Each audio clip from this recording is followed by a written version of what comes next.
So then, if you awaken from this illusion, persistence of vision.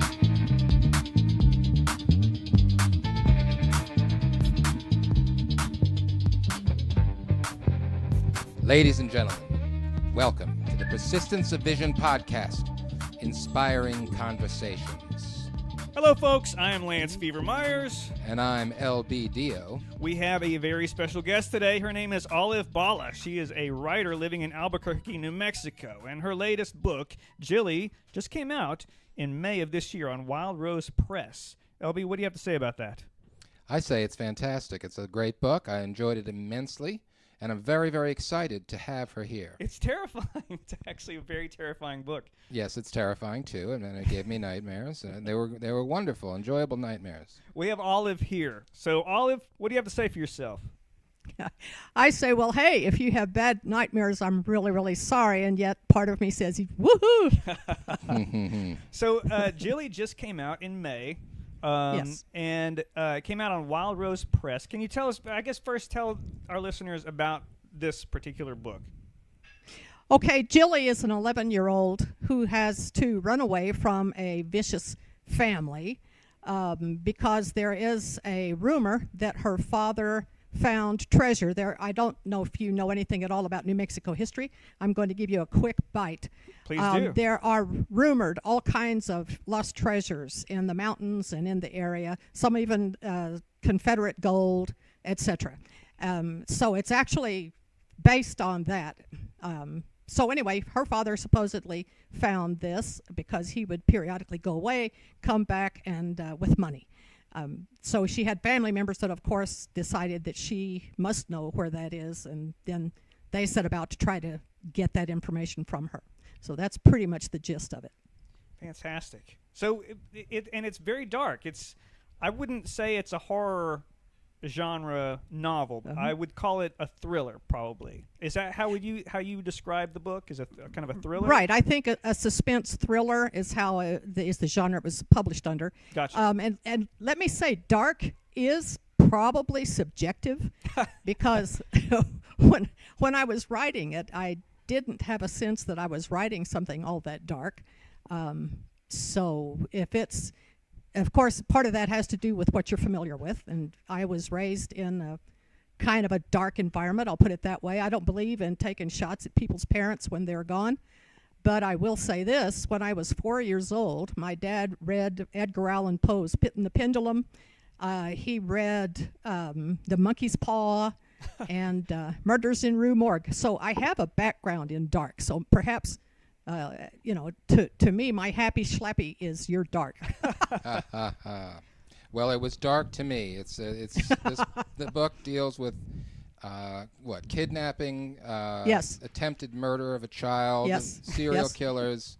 yes. So in those senses, yes, I guess you'd say it's subjective. Yeah, greed is part of that. Yes, Greed. You're right. So yeah, okay, maybe it is dark. Well, so you mentioned, Edgar Allan Poe, I guess, being an influence. What other influences would you cite for this particular book?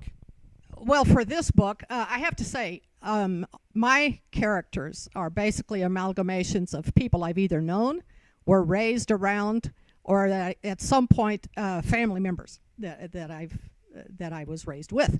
So I'd say that as far as other authors, I got really hooked on Louis L'Amour. I've read everything from Isaac Asimov that I could get my hands on.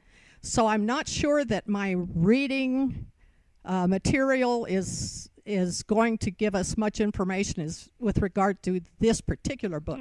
It certainly has impacted and informed my style of writing.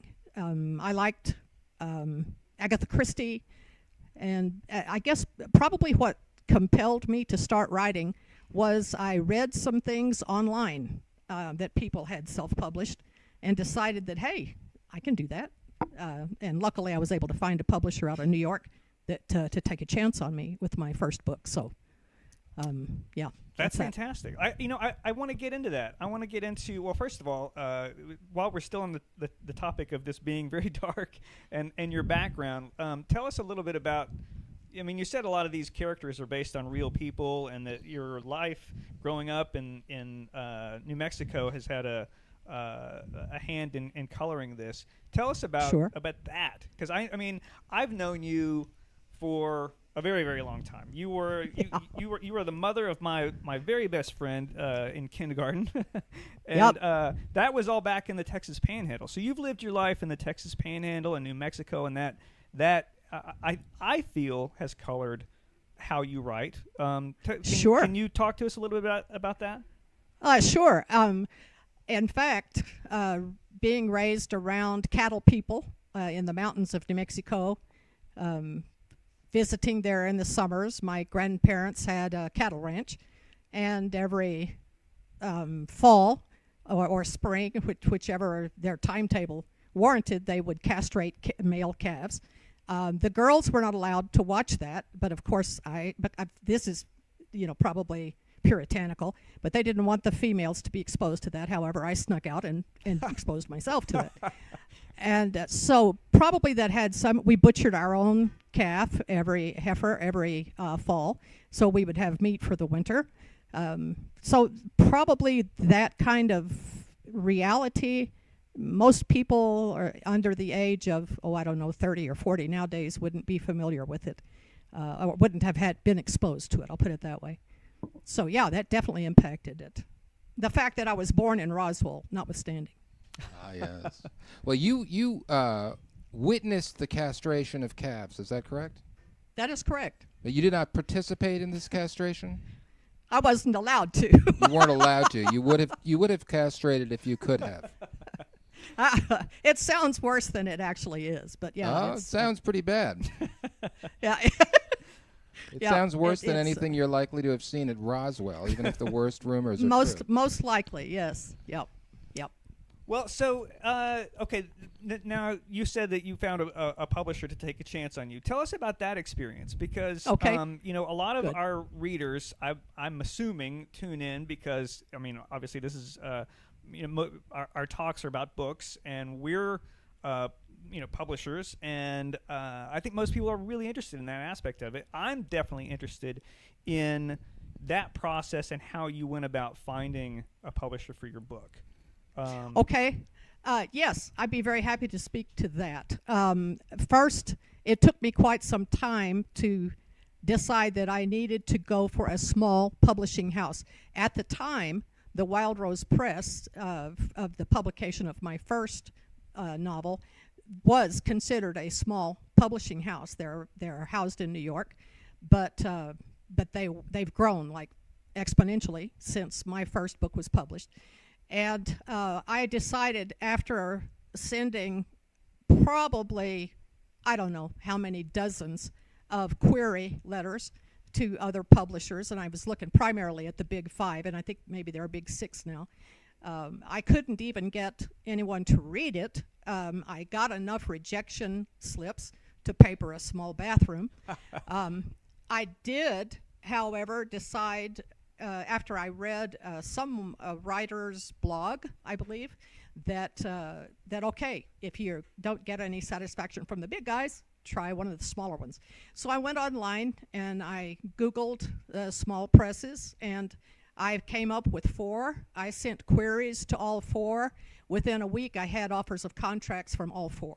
Wow. I selected the Wild Rose Press based on their track record and on comments that I found online from other writers that have used them as well. And I have to tell you, they've been wonderful to me. They've taken, like I said, they took a chance with my first novel, and they've just been marvelous help with my second. So that was with an arm and a leg, which I've also read and also found to be quite dark. Yeah. That one was book. My own sister, basically. And by the way, my sister was raised in the same environment I was. In fact, maybe a little bit worse. She's 8 years older than I, a little bit darker. But she said, well, some of those scenes in Frankie in the cistern, et cetera, she said, that's pretty dark. So I guess it is. Yep. Well, just to clue our readers in, there's no spoilers here, but so this particular podcast, of course, is about Jillie because it just came out. But when I read An Arm and a Leg, I was glued to it. It's about someone who, well, can I say what they collect?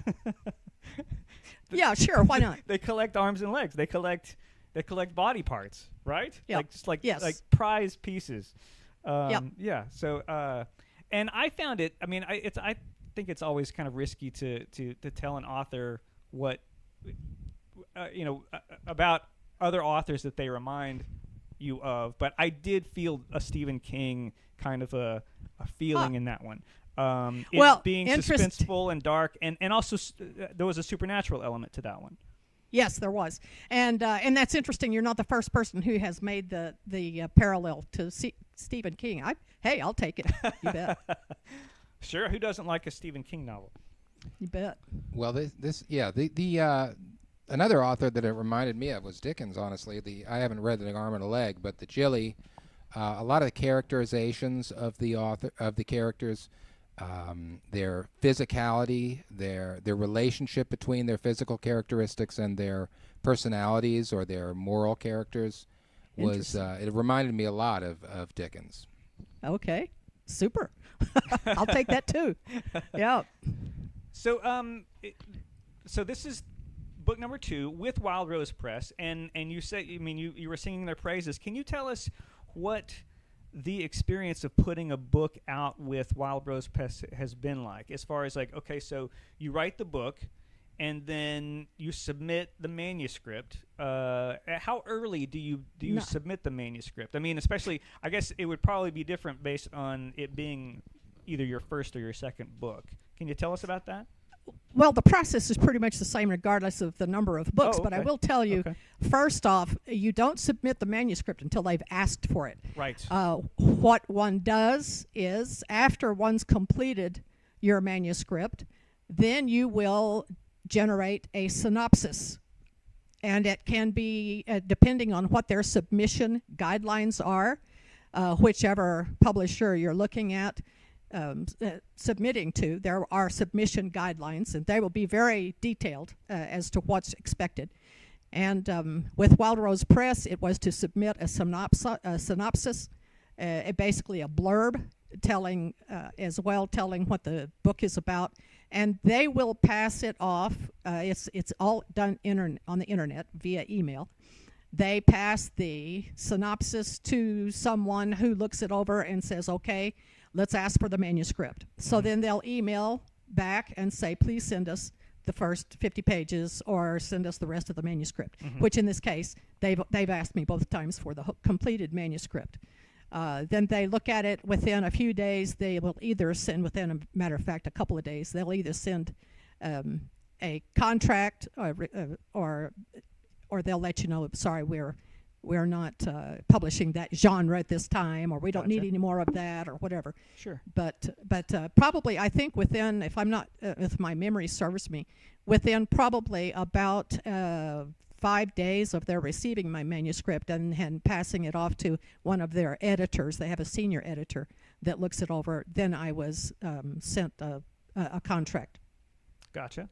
And then, so once you get the contract in hand, how much of how much of a role does the editor play that they gave you? Did they request changes, or did they suggest any kind of changes, or what was that like? Yeah, that's in fact the senior editor. I've worked with the same editor for both books, and she's just absolutely amazing. What they do is they'll look it over for grammatical errors. They also then check over for content if there's something that doesn't make sense. But let me give you a heads up to begin with. I've known other authors who have submitted stuff to Wild Rose and have not been accepted, and it has in part to do with not the grammatical errors, but with the content. So you want to make sure, number one, that your story is tight. Number two, that you have edited the crap out of it until there are no grammatical errors, and until your syntax is as perfect as you can make it, and that you actually have a story and a plot to tell. So those are pretty critical ingredients. Gotcha. And did the editor have any? So I guess once it made it to the editor process, was it mostly the nuts and bolts of just sort of fixing those little grammatical things, or were there actually structural changes to be made? Okay, that's a good question. And what happened with Jillie, the same thing happened with Arm and a Leg, is that there were some. I'm a comma junkie. I obviously I just way overuse commas. So most of my grammatical errors had to do with comma usage. However, there was in Jillie at one point where the editor sent me a note and said, "I'm just wondering about so and so," and she quoted a page line and said, "Is that what I think it means?" In other words, for clarification, just to make sure that I'm on point with the story. And that was very good feedback. I will say this: I submitted, as I always do, my stuff to at least 2 beta readers. I don't know if you know what a beta reader is. It's no, someone who reads your stuff and gives you feedback. Okay. Before, and I also submitted it to my sister, who is an English, got a master's in English literature, and I submitted it to her. She looked it over and gave me feedback as well. So you don't want to just be in your own head when you read your book. Sure, yeah. You want to read it back to yourself, but you don't want to stay in your own head. You need somebody else to look it over. Gotcha. Okay, so you get the editing, and then what? So once the editor approves it, is that sort of the gate? Like, okay, now we can pull the trigger on this and get it out into the world. Not quite, but close. It's a process. They will submit. The editor submits her suggestions for changes. For instance, there is an editing basically program on Windows where you can go in and you can look at stuff and you can make your notations to the side of the manuscript. And so the editor did those little notations. I went back, I made the changes based on what they said or not, if I felt like it was an important part of the story. But none of that has happened with me. But I had that opportunity if I felt it was important enough to keep. Then I go back. Then there are 2. It's a series. The process includes 2 galleys, what's called galley submissions. The galley comes to me for the final review after 2 reviews before this. For the final review, it comes to me and they say, "Is this absolutely sure? You're absolutely sure this is exactly the way you want it? All of the errors have been corrected, blah, blah, blah. And if so, sign off on it," and which I did. And then once I've signed off on it, as you say, they pulled the trigger and said, "Okay, you have a publication date of so-and-so. It'll be acceptable. It'll be available, rather, on World Wide Web. It'll be available in paperback, ebook, et cetera, on this day." Nice. And how long a process was that from the time that you submitted your manuscript to the time they approved and said we're going to press? 9 months. Long enough to have a baby. Fantastic. It is like having a baby, isn't it? It is quite a bit, but just without as much pain. Yes. So then at that point, when it's released, is there a marketing strategy? Did they let you in on how they plan on marketing? Did you have any sort of official? Well, obviously they gave you a release date, but did you do any sort of marketing yourself, or how much of the marketing aspect of it did they take on, and how much did you do? 0 on their part, all of it on my part. I see. And that's the reason, and you have scraped just the edge of why so many people self-publish. They say, "Why in the world should I let somebody else publish it?" Even though, okay, they do the ISBN number, they pay for the cover work, they cover the cost, the preliminary cost of getting things set up. Yeah. The artist. So nowadays, with people being able to publish their own stuff, they say, "Why would I even go with a publishing house when I can do this myself?" Okay, I'll tell you why I do. Number one, they have a name. They have built a name, and they have dealt with me so beautifully. Number 2, I'm not a marketing guru. I'd rather take a beating than market stuff. I'm not good at it. I'm not good at marketing my own stuff. I'm not good at selling myself. I love to talk about my stories, but you have to be able to market out the wazoo. If you want your stuff to sell, you just have to do it. And so there are things I have done, and I appeal to readers clubs, book clubs, and I'll put in appearances at the library. There are some things that I can do that don't require a great deal of time. However, having said that, when one spends one's time marketing one book, one struggles to find time to write the second. Right, sure. So the publisher will offer marketing services for a fee. So beyond what they're already taking as their cut, which I'm fine for them to take, they will say, okay, we have this, these. They do send, by the way, I left this out. They do send an email that contains a whole pile of self-marketing strategies, websites, that kind of thing. So if I wanted to spend all of my time marketing my stuff, I could do so with their, basically with their information that they send me. Gotcha. And did they suggest you go on a podcast and talk about it? They said that's interesting. They suggest that you do whatever you can find to do. Yeah.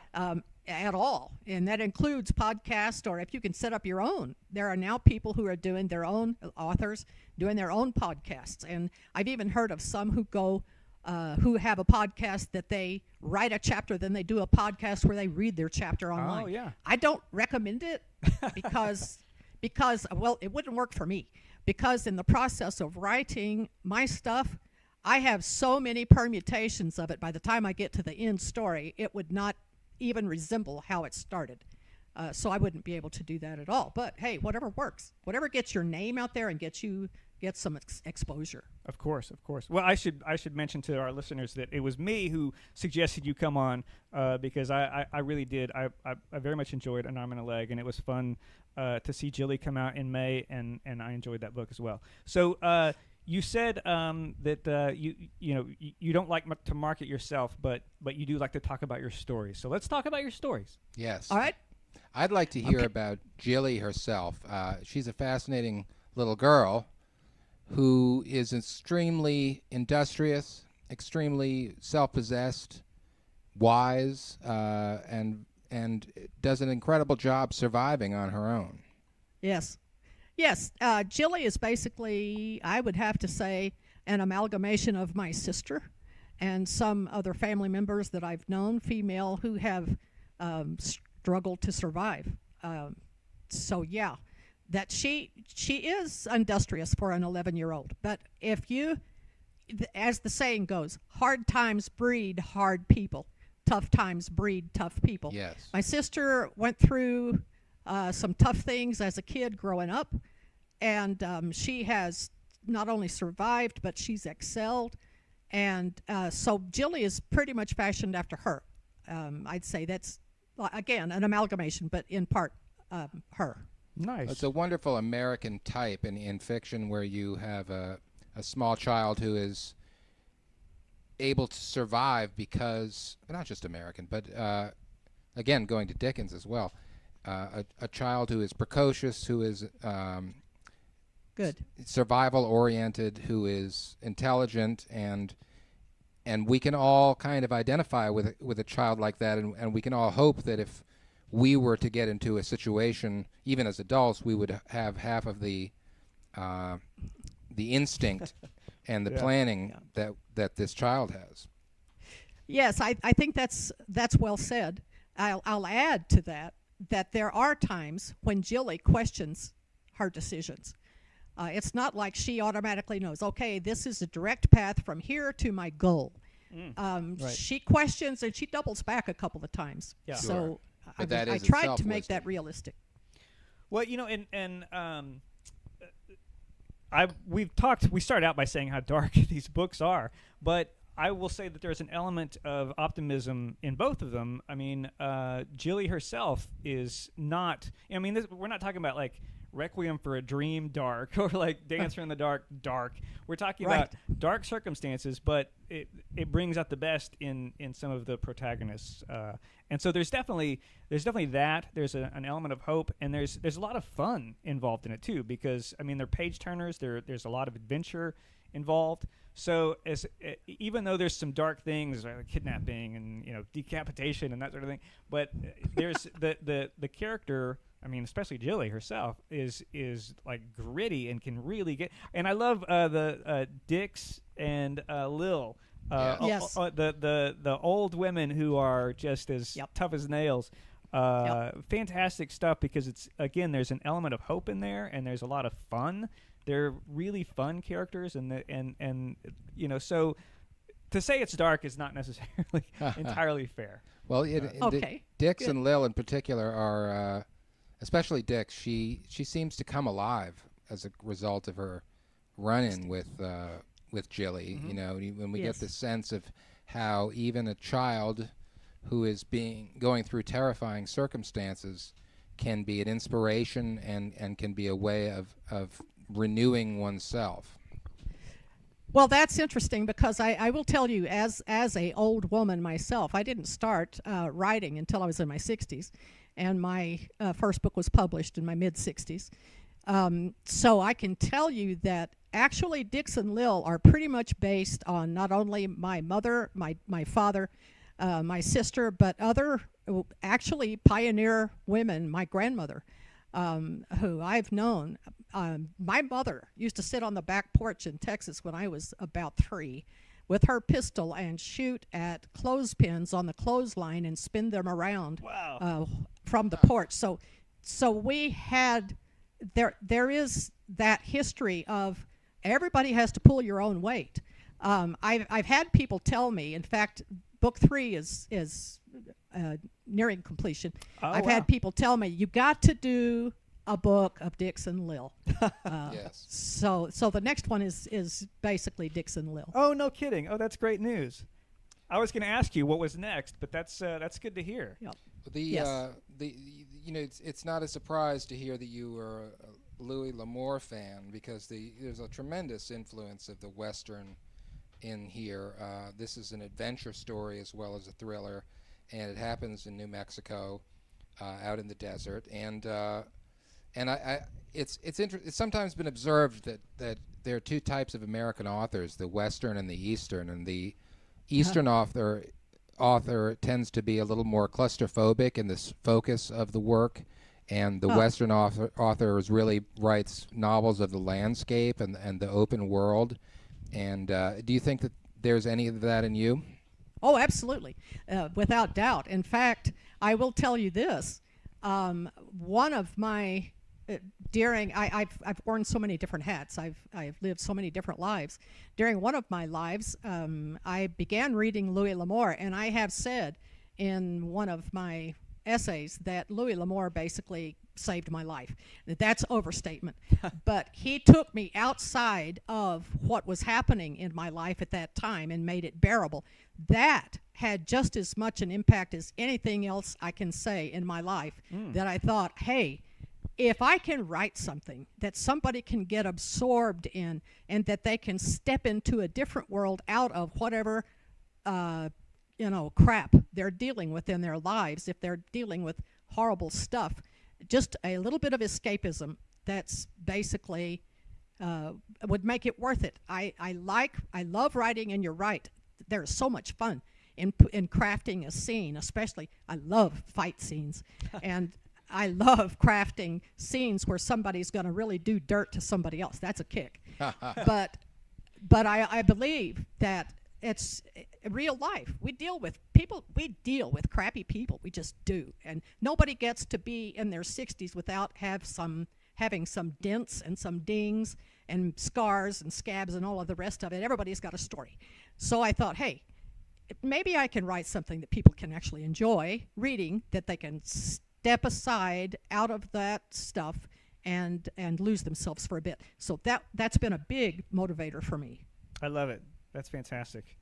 Beautiful. Well, this has been a really, really fun conversation, but I think it's getting time for our speed round here. Okay, the lightning cool. round. The lightning round. Are you ready?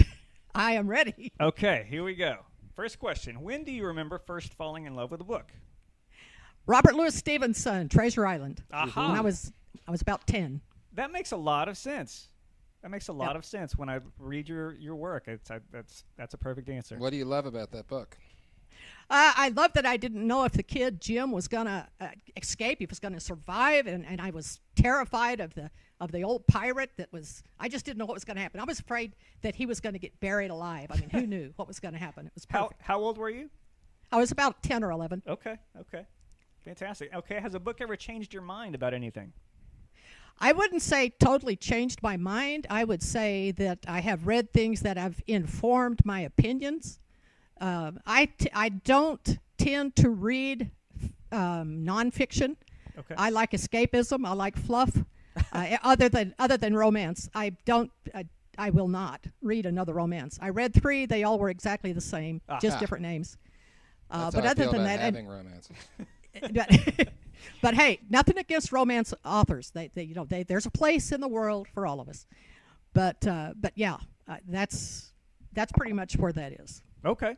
Has a book ever changed your life? I think, other than, of course, I was raised in a very strict conservative religious background. So the first book I'm familiar with is the Bible. It's got all kinds of, there's greed, there's death and murder and speaking all of dark kinds books. of dark stuff. Yeah, there's a lot of stuff, as well as some pretty raw sex in the book, The Song of Solomon. But so that probably had as big, or if not the biggest, impact on me. But I will say this. I read a book by Corrie ten Boom. It's called The Hiding Place. It's one of the few times I've ever actually read nonfiction. And it is an accounting, a recounting of the experiences of this family who helped to hide Jews during the Holocaust, and they themselves then were arrested and sent to concentration camps. She and her sister Betsy wound up in the same concentration camp. She survived. Her sister Betsy did not. That is the only book I have ever read that had me sobbing. I had to talk myself down off of an emotional ledge after reading that. Wow. There is, of course, hope in that too, which was the salvation for me. But it was a very, very hard thing to read. Gotcha. So yes, so a book has made you cry then. Absolutely. Fantastic answer there. Okay, so name a book that you've read more than once. You know what? I haven't. I don't have one. Is other that than right? I'm one of these people. I don't know. I almost feel apologetic. I'm one of these people that once I've read a book, I know what happens. Why do I want to read it again? Interesting. Okay. I can't read a book more than once, and I can't watch a movie more than once. Well, surely you've read the Bible more than once. Actually, I've read parts of it more than once. Okay. Yeah. Right. Yeah. Okay. So then I lied. We like to catch our guests That's in right. a lie on the Persistence Division podcast. Fantastic. Okay, and here comes the $1 million question for you, Olive. All right. Do you have any poetry committed to memory?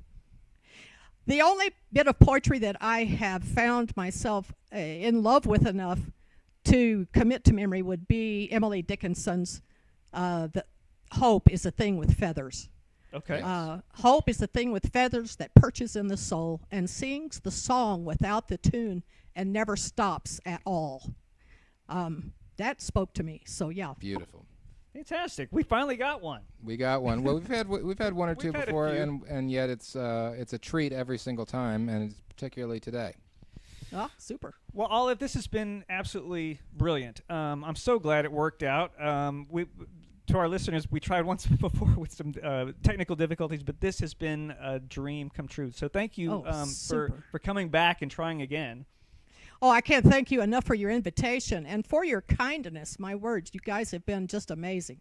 Well, we've been okay. Well, we love the books, and we love talking to you. So thanks again. LB, you have a book coming out, right? I do also have a book coming out. It's called The Goddamn Fool, and it is a novel, and it's coming out on the 21st of September. We're going to release it at Malvern Books right here in Austin, Texas, at 7 p.m., and everybody who's anybody's going to be there, so don't miss it or you'll regret it for the rest of your natural life. It is called The Goddamn Fool. You'd be a goddamn fool not to be there on the 21st, Malvern Books in Austin, Texas. We have a website. It is POV-Publishing.com. There you can read, actually, an essay by Olive Balla.